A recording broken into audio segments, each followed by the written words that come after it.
My cousin failed her exams. She forgot appointments. She couldn't finish a single task without getting distracted. And for 10 years, everyone around her said the same thing. She's just lazy.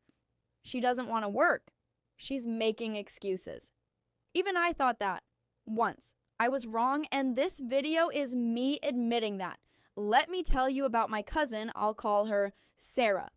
Growing up, Sarah was one of the most creative, funny, caring people I knew. She had ideas, big ones. She could talk about things she loved for hours. But school, work, basic daily tasks, it was like watching someone try to run through water. She'd sit down to study, and 2 hours later, she'd still be on the first page. Not because she wasn't trying, because her brain simply would not cooperate. She lost things constantly. Her phone, her keys, her train of thought, mid-sentence. She was late to everything. Not sometimes, always. She'd start cleaning her room and somehow end up reorganizing her bookshelf and forgetting the room entirely. And the worst part, she knew. She knew she was struggling. She knew other people found these things easy. She just couldn't understand why she couldn't. She started believing what everyone told her, that she was lazy, that she was careless, that she just needed to try harder. So she tried harder every single day, and every single day she felt like she was failing. That's what nobody talks about. ADHD doesn't feel like not trying. It feels like trying constantly and still falling behind. When Sarah finally started saying, "I think something is wrong, I think I need help," the response from our family was not kind. Everyone has problems, you're just not disciplined. In our time, nobody had ADHD. People just got on with it. Stop making excuses and just do the work. You're using this to avoid responsibility. I've heard every single one of these, maybe you have too, and I understand why people say them. They genuinely believe it, because ADHD doesn't look like what people imagine. ADHD doesn't look like a child bouncing off the walls. It looks like a girl sitting quietly, staring at her homework, unable to start. It looks like a person who is brilliant in conversation, but can't write a single email. It looks like someone who wants to do things, desperately wants to, and just can't. That gap between wanting and doing, that's ADHD, and it is not a choice. So let me explain what ADHD actually is. Not the complicated medical version, the human version. ADHD stands for Attention Deficit Hyperactivity Disorder. But that name is honestly misleading because people with ADHD don't have a deficit of attention. They have inconsistent attention. They can hyperfocus deeply, intensely on things that interest them.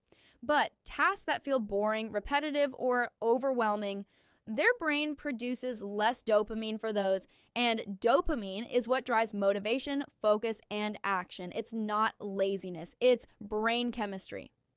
ADHD also affects executive function, planning, starting tasks, organizing, time awareness. People with ADHD genuinely struggle to feel time passing, working memory, forgetting what you were doing mid-task, emotional regulation. Feelings hit harder and faster. ADHD is not a made-up condition. It is one of the most researched neurodevelopmental disorders in the world, and it is very, very real. Now, how do you actually know if you or someone you love might have ADHD? Here are the signs that are most commonly missed, especially in adults. 1. They start a lot of things but rarely finish them. 2. They lose things constantly, even things they just had. 3. Time passes without them realizing it. 4. They know what to do.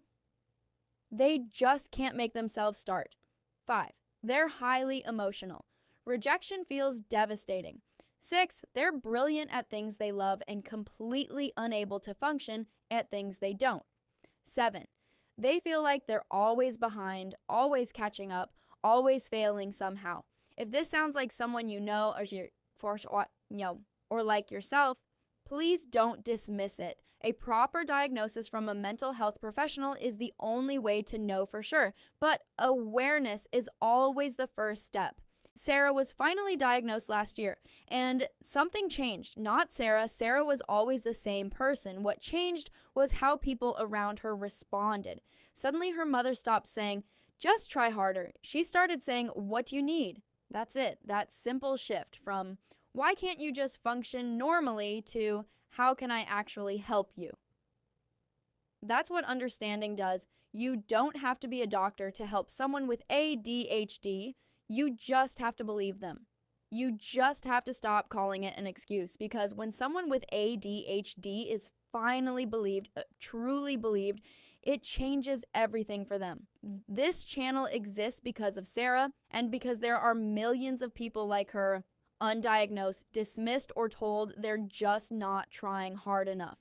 Every week, I'm going to share what I've learned about ADHD, about how to support people who have it, about what to say and what not to say. If you know someone who might need to hear this video, please share it.